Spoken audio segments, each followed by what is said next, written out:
What's up, everyone? Welcome to Program Your Remote.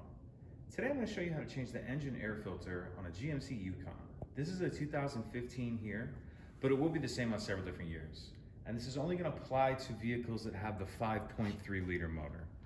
This is also basically going to be the same on all the full-size GM trucks and SUVs that use the 5.3 motor of this year. So that's going to cover Tahoe, Suburban, Silverado, Sierra, again, any of the full-size GM stuff that has the 5.3 in it.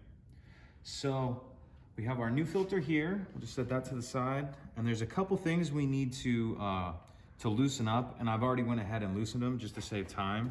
So we need to get this brace out of the way here. This is a 10 millimeter socket to remove this.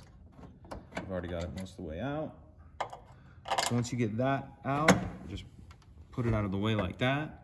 And now there's gonna be 4 screws on the air box that we need to remove. You can either do that with a screwdriver, or this is a 5/16 socket. So there's gonna be 4, one on each corner. We have one here, one here, one here, and one, this one might be a little difficult to see, right here where my finger is. Basically just on all the 4 corners.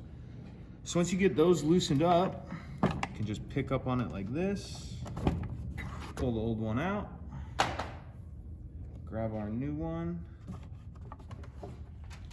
get it seated in there properly, and then you'll just put everything back together that we just had. You'll tighten those 4 screws down, and then after you get those 4 screws tightened down, don't forget to move your brace back over, line it up, and then screw that down. So really simple. If you have any questions, please let me know. If you could take a second to like and subscribe, it helps us out, and I'd appreciate it.